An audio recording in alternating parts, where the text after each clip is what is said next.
అందరికీ నమస్తే. ఈరోజు నేను కొంతమంది విశ్లేషకులు, సీనియర్ మోస్ట్ విశ్లేషకులు అని చెప్పుకుంటూ కొన్ని ఛానళ్ళలో, కొన్ని ముఖ్యంగా సాక్షి ఛానల్ లేదా యూట్యూబ్ ఛానల్లో కూర్చొని వాళ్ళు చేస్తున్నారో మరి ఈ ఆంధ్రప్రదేశ్ రాష్ట్ర ప్రజలంతా అమాయకులు అనుకుంటున్నారు. ప్రజలు వేసిన ఓట్లను కూడా అపహాస్యం చేస్తూ కేఎస్ ప్రసాద్ అల్లపండిపోయింది. నాకన్నా చాలా పెద్దవారు, మీరు ఏమిటండి విశ్లేషణ? కొంచెం అర్థం చేసుకోండి సార్.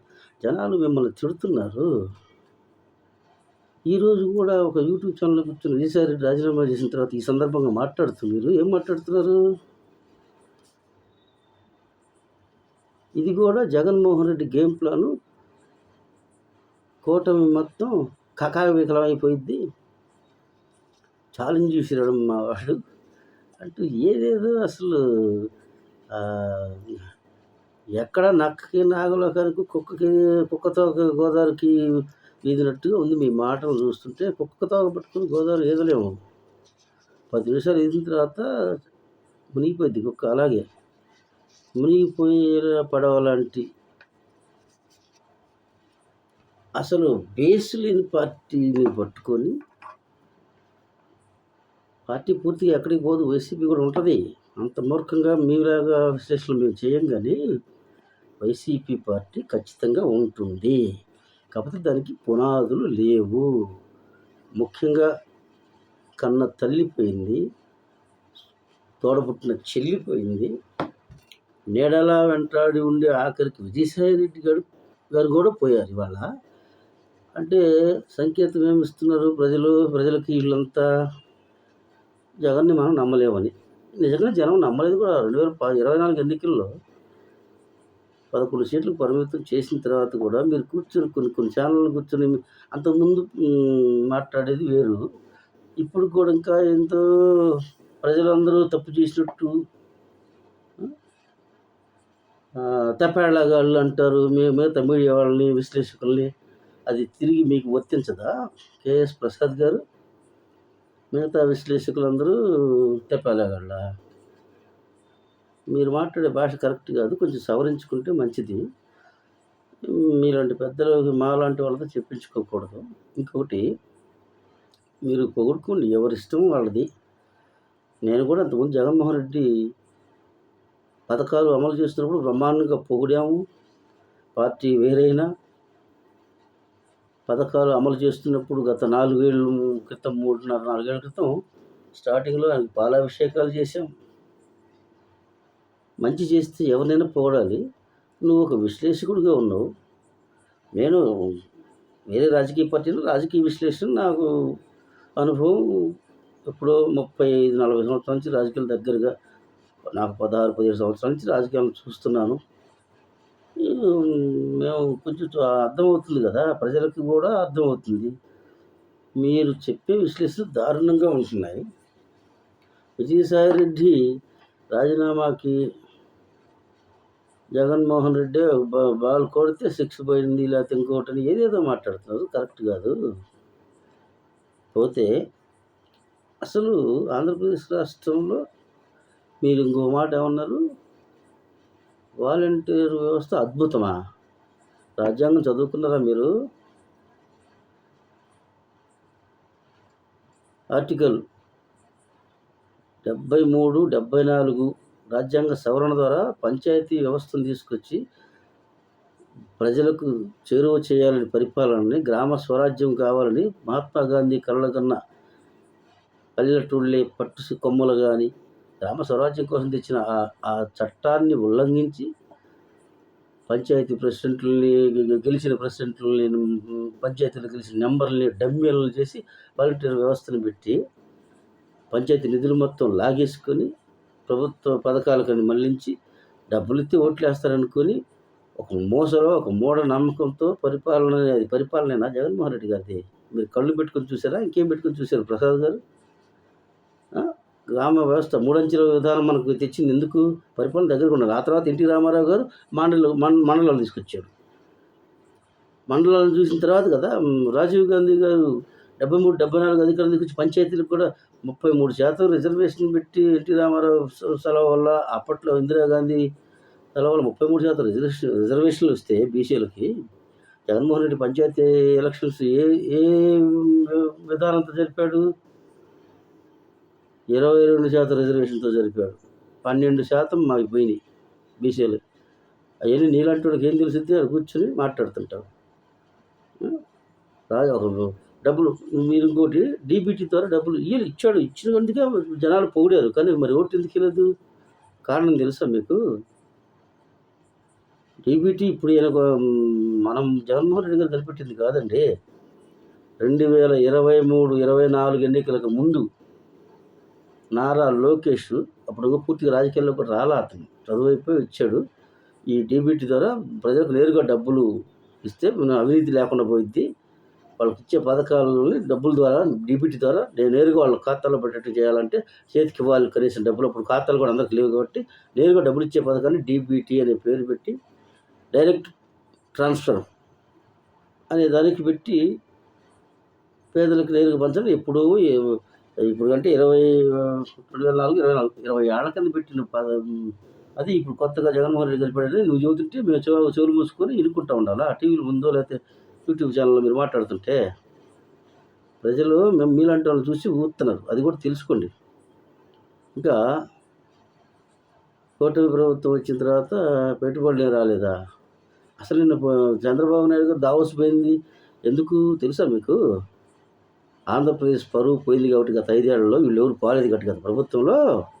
ఇప్పుడు పోయి ఏపీ బ్రాండ్ని ప్రచారం కోసం దావోస్ అనేది ఎన్నో దేశాల్లో పెద్ద పెద్ద పారిశ్రామికవేత్తలు వస్తారు అక్కడికి.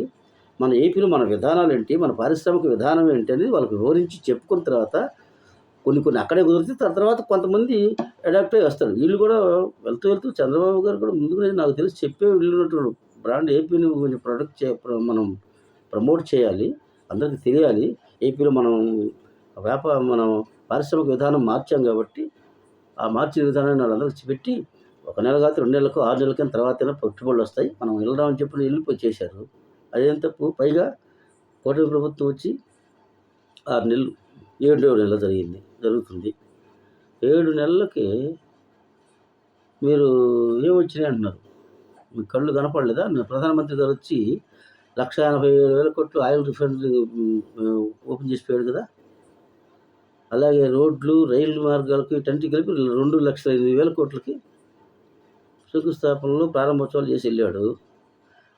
అంతకంటే ముందే నారా లోకేష్ అమెరికా పోయి కొన్ని కంపెనీలు పెట్టుబడులు తీసుకొచ్చాడు. అయ్యో సుమారుగా ఒక 70,000 కోట్ల దాకా ఉన్నాయన్నారు. మళ్ళీ ఈ మధ్యకాలంలో టోటల్గా 3 లక్షల కోట్లు వచ్చాయి రాష్ట్రానికి, పెట్టుబడులు రాబోతున్నాయి. పైగా మీరేమంటున్నారు? పోలవరం పడకేస్తే అది నీకు ఆనందమా? ఆంధ్రప్రదేశ్ ప్రజల జీవనాడి బ్రతుకు, ఆంధ్రప్రదేశ్ ప్రజల బ్రతుకు పోలవరం మీద ఆధారపడి ఉంటే అటువంటి ప్రాజెక్ట్ని మూలన పడేస్తే నీకు ఆనందం. 72% పనులు పూర్తి చేశారని చెప్పారు కదా వాళ్ళే, వీళ్ళు కూడా చెప్పారు కదా వైసీపీ వాళ్ళు వచ్చిన తర్వాత కూడా. మరి తర్వాత చేసిందంతా 2%, 3% కూడా పనులు చేయలే అక్కడ. అప్పుడేం మాట్లాడలేకపోయారు. మీలాంటి మేధావులు అని చెప్పుకొని మీ గొప్ప మేధావులంతా ఏమైపోయారు? అమరావతిని చంపేస్తే అమరావతి 3 రాజధానులు చెప్పినప్పుడు మీరంతా ఏమైపోయారు? ఆయనకు సపోర్ట్ చేశారు. ఎందుకు చేశారు? అక్కడ ప్రపంచంలో ఉన్నాయా? పైగా 3 రాజధానులు, ఒక రాజధాని కట్టలేదు 3 రాజధానులు కడతారు. జనం ఎందుకు ఇక మిమ్మల్ని చీకొట్టింది? నేల నాకిచ్చేసి మిమ్మల్ని 11 సీట్లు పరిమితి చేస్తే నువ్వు వైసీపీ లీడర్లా మాట్లాడితే, నేను ప్రజల తరఫున మాట్లాడుతున్నా, టీడీపీ సపోర్ట్ని కాదు. నేను జాతీయ చేతి వృత్తుల ఐక్యవేదిక పార్టీ రాష్ట్ర అధ్యక్షుడు. నేను అదిగో నా బ్యానరు, నా రిజిస్ట్రేషన్ నెంబర్. మీలాంటి వాళ్ళు కూర్చొని టీవీ ముందు మాట్లాడితే ప్రజలు ఓట్లు వేస్తారనుకొని 30 ఏళ్ళు ముఖ్యమంత్రిని ఆయన్ని బాగా ఉప్పికిచ్చి పంచాయతీకి వచ్చే నిధులను కూడా దారి మళ్లించి వాళ్ళు మొత్తం డీబీటీ ద్వారా 2,70,000 కోట్లు వేసామని చెప్తూ ఉన్నారు. మీరు ఇవన్నీ చెప్పాక ఎలక్షన్ పోయింది, ఓడిపోయారు. ఇప్పుడు ఏమైంది మరి? అది ఒకటి. పోలవరం మళ్ళీ దారిలో పెట్టారు కదా 15,000 కోట్లతో, 12,000 కోట్లతో, 12,000 కోట్లు పోలవరం నిధులు వస్తున్నాయి కదా. ఇంకో 9,800 కోట్లు అక్కడ నిర్వాసితులకి ముందుగానే వచ్చేసినాయి కదా మా అంతకుముందే. అంటే 22,000 కోట్లు పోలవరానికి వచ్చినట్టు ఇప్పటికే. అమరావతి రాజధానికి 15,000 కోట్లు శాంక్షన్ మంజూరు అయినాయి కదా. అదేమంటే అది అప్పే కదా. అప్పు ఎప్పుడు తీర్చేది? అప్పు ఇప్పుడు తీర్చేదా? ఇప్పుడు ఏమైనా తీర్చే ప్రభుత్వం సొమ్ము పెడతారా? ప్రజల సొమ్ము పెడతారుగా. ప్రజలు వచ్చిన డబ్బులు ప్రజలకు పంచుకుంటూనే కొంతవరకు తీసుకొని అది కూడా కేంద్ర ప్రభుత్వం కొంత తీరుస్తా అన్నది ఏదో మాట్లాడతారు, చేస్తారు. వ్యాపారం చేసేవాడే కొన్ని అప్పులు చేసి వ్యాపారం పెంచుకొని అవి తీర్చుకుంటాడు. రాష్ట్ర ప్రభుత్వం ఇప్పుడు రాజధాని రాష్ట్రంగా చేసి హలో లక్ష్మణ్ ప్రజలందరూ అల్లాడిపోతుంటే నిధులు లేవు, నిధులు పెంచుకోమనుకుంటే ఆ సంపద సృష్టించి పంచుతాడు. ఇంకా ఏం చేయలేదు, అది చేయలేదు, ఇది చేయలేదు అని అడుగుతున్నారు. సంపద సృష్టించాలంటే టైం పట్టదా? కోడిగుడ్డు మంత్రి కనుక నేను దావోస్ పోతే చలి ఎక్కువగా ఉంటుంది కానీ బాను కోడిగుడ్డు ఇప్పుడే కోడిగుడ్డు పెట్టింది, అది మళ్ళీ కోడి కావాలి కదా అన్నట్టుగా మీరు మాట్లాడతారా? అర్థం లేకుండా అనలిస్ట్ అని చెప్పుకుంటూ. ఇంకా రాజధానికి కాకుండా విశాఖపట్నానికి రైల్వే జోన్ ఇప్పుడు కొత్తగా డిమాండ్ కాదుగా. గత 5 సంవత్సరాలకు వాళ్ళు ఉద్యమాలు చేస్తూ ఉన్నారు. విశాఖ ఉక్కు పరిశ్రమకు సంబంధించిన కార్మికులు ఏనాడన్నా జగన్మోహన్ రెడ్డి గారు లేకపోతే మీ బూటల సలహాలను చెప్పారు. అప్పుడు జగన్మోహన్ రెడ్డి గారు అక్కడ కార్మికులు ఇబ్బందులు పడుతున్న పోయి మీరు చెప్పుకోండి, ఏదో ఒకటి కేంద్రంతో మాట్లాడి కొంత ప్యాకేజీ తెమ్మని పోయి చెప్పారా? ఎప్పుడన్నా లేదే. ఇప్పుడు ప్యాకేజీ ప్రకటించారుగా 11,440 కోట్లు ప్రకటించారు ప్యాకేజీ. అవి సాలవు. ఎమ్మటే దాని పరిష్కారం అయిపోయిందని కూడా ప్రజలు ఎవరు అనుకోవట్లా, వాళ్ళు కార్మికులు కూడా అనుకోవట్లేదు. కాకపోతే వెంటిలేటర్ మీద చనిపోయేవాడికి, వెంటిలేటర్ మీద ఉన్నవాడికి ఆక్సిజన్ పెట్టినట్టుగా ముందు బతికించారు తాత్కాలికంగా. తర్వాత దానికి ప్రత్యామ్నాయం కూడా మళ్ళీ ఆలోచిస్తే ప్రభుత్వాలు ఆలోచిస్తాయి. 5 ఏళ్ళు అసలు ఏం మాట్లాడకుండా వాళ్ళు ఉద్యమం చేసుకున్న వాళ్ళు పట్టించుకోకుండా ఉన్నప్పుడు మీలాంటి మేధావులు కూడా ఏం చెప్పకుండా ఇప్పుడు వచ్చి కూటమి ప్రభుత్వం ఏం చేయట్లేదు, ఏం చేయాలా? ఎన్ని పథకాలు అమలు చేశారు? 3 అమలైనయే కాలేదా? చూస్తున్నావు కదా నువ్వు. రాగానే ముందు 3,000 పెంచి 4,000 చేశారా? జగన్మోహన్ రెడ్డి 5 ఏళ్ళు సంవత్సరానికి 2,50,000 పెంచుకుంటూ 4 ఏళ్ళు మొత్తం 5 ఏళ్ళు లాస్ట్ సంవత్సరం ఎన్నికల ముందు ఇచ్చాడు పూర్తిగా. వీళ్ళు రాగానే మొదటి నెలలోనే మళ్ళీ 3 నెలల ముందు కూడా కలిపి, అంటే ఎన్నికల ముందు ప్రకటించిన నెల కానించి ఏప్రిల్, మార్చ్, ఏప్రిల్, మే, జూన్ 3 నెలలు కలిపి 7,000 పింఛన్ ఇచ్చారా లేదా? ఇన్ని ఇబ్బందులు 10 లక్షల కోట్ల అప్పు ఉందని చెప్పారు కదా. ఆ 10 లక్షల కోట్లు మరి ఏం చేశాడు జగన్మోహన్ రెడ్డి గారు అని మీరు అడిగారా? 2,70,000 కోట్లు ఏమన్నా పంచాడు డీబీటీగా. మరి తెచ్చిన అప్పులు 10 లక్షల కోట్లలో పాత 3 లక్షల కోట్లు ఉన్నా 7 లక్షల కోట్లు అప్పు చేశారు కదా. మరి రాష్ట్ర సంపద ఏమైపోయింది? సంవత్సరానికి 2,50,000 కోట్లు, 2,50,000 కోట్లు, 2,60,000 కోట్లు అని పెడుతున్నాడు.